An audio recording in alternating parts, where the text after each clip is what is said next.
In the period from 1919 to 1923, in the aftermath of World War orchestrated by the British Empire, the newly formed Weimar Republic of Germany was subjected to a vicious process of looting and destruction.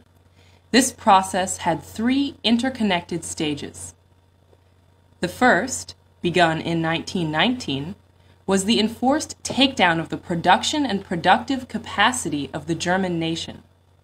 Raw materials such as coal, zinc, and timber, as well as foodstuffs such as cattle and grain, were forcibly shipped out of the country. More significantly, the infrastructure of the country, such as its rail grid and merchant marine, were seized. This destruction of the nation's productive capacity paved the way for the next two stages. In 1921, a new set of conditions was imposed upon Germany, this time in the form of the creation of a financial debt bubble.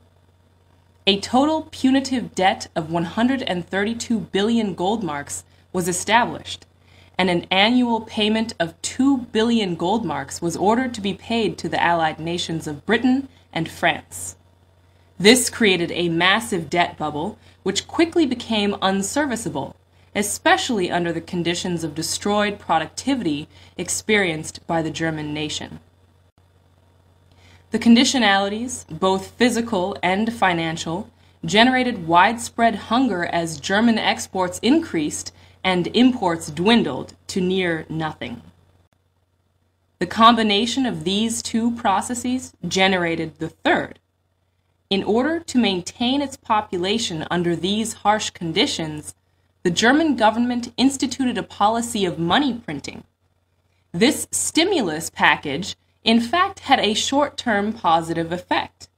The German population temporarily reached full employment, and some of the effects of the physical collapse were masked. But in 1923, the situation exploded. The increasing debt, serviced by an increasing money supply, generated an enormous gap between the value of the German currency and its no longer extant productive output. The price of goods skyrocketed, and the value of the Reichsmark plummeted to almost unimaginable depths. The German population was drowned in a sea of money. At this point, a British-sponsored solution was nurtured and deployed within Germany.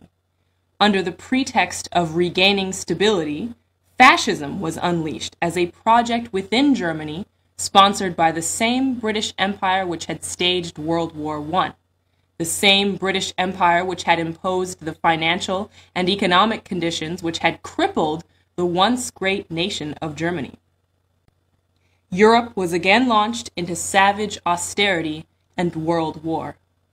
The process which was set into motion in Germany was one that economist Lyndon LaRouche described as the triple curve. The threefold process of feeding a ballooning financial bubble using an expanding money supply looted from a collapsed physical economy represents a single typical collapse function.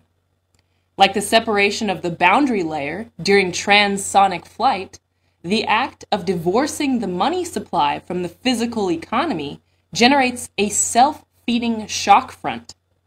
This shock front develops rapidly until it reaches a critical point of instability, where the rate of increase in the monetary aggregates surpasses that of the financial aggregates.